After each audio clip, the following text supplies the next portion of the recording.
Hello everyone, Bedroom Reviews here, and today we are continuing our DCEU marathon. Yeah, I know, ecstatic. Next week is my birthday. I'm gonna be 27. I'm 3 years away from 30. Please fucking kill me. Oh my gosh. But not the point. Point of the matter is, today we're going to be continuing our DCEU marathon, and I teased it last DCEU video. But this movie was going to come up eventually, and I am ashamed to admit that this movie had a phase in it. You know what? Enough pussyfooting around. Today's review is on Suicide Squad 2016. Fucking Christ. First off, babe, hi. I hope I get to see you on my birthday, but hi. Second, yeah, I had a Joker phase, unfortunately. The green hair and the tattoo and, all that shit, I'm ashamed and, yeah. But not the point. So what is the synopsis of this movie? Well, this is the movie where apparently everybody needed a team right around this time. The Avengers had one. Fucking Batman vs. Superman had one. So apparently now the bad guys gotta have one. Well, and I'm speedrunning through this plot to the best of my ability because, again, going off memory. So we get introduced to each one of the members of the Suicide Squad. Harley Quinn, Deadshot, Diablo, Captain Boomerang, just to name a few. Well, one person, the villain, turns out to be Enchantress. Yes, June Moon, aka Enchantress. And basically, Suicide Squad is called Task Force X. Well, they get bombs ejected into their necks, and Amanda Waller tells them, hey, if you disobey me, you die. Everything else, you die. Die. And Deadshot goes, well, if that was your pep talk, you have a shitty pep talk. Well, they get suited up, and then they get into the city to try to fight the bad guys and all that good shit. Again, I'm speedrunning this because one, work, and two, off memory. So, their entire quest is to stop Enchantress. That's their entire quest. She ends up reviving her brother back from the dead, who keeps her alive long enough to get her heart. Well, as the movie continues on, and this might be one of my shorter reviews, I apologize, but as the movie continues on, we get introduced to Jared Leto's Joker. It is by far one of the worst performances of the Joker. Green hair, hand tattoo, damaged tattoo on his forehead. Such a bad boy.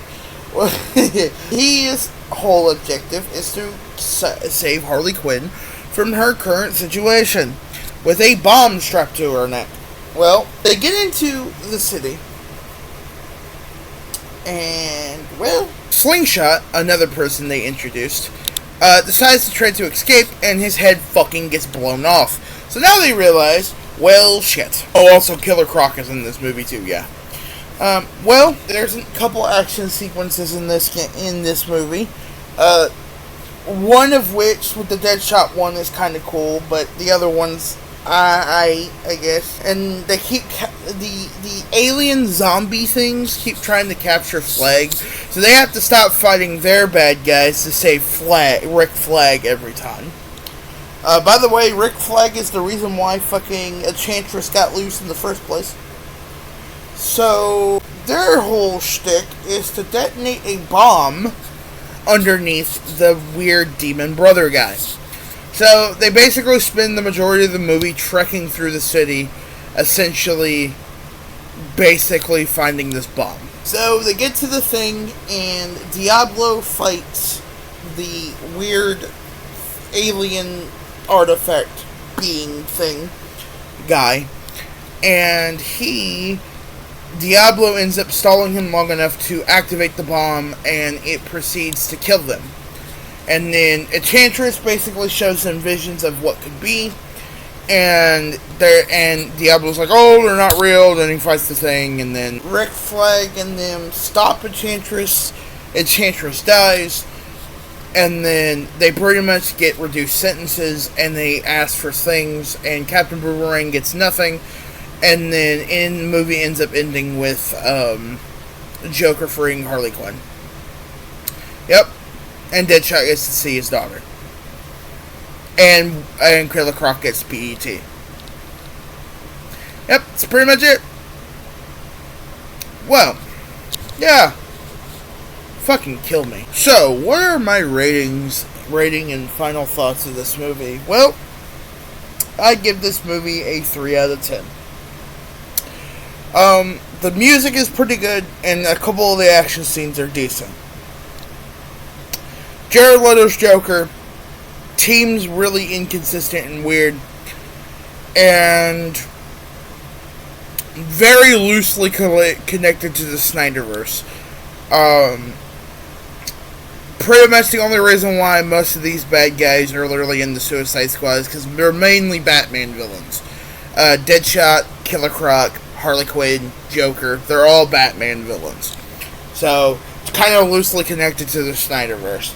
And that's abysmal. But, my final thoughts. For starters, never ever let Jared Leto play the fucking Joker ever again. That was the worst fucking performance I've ever seen.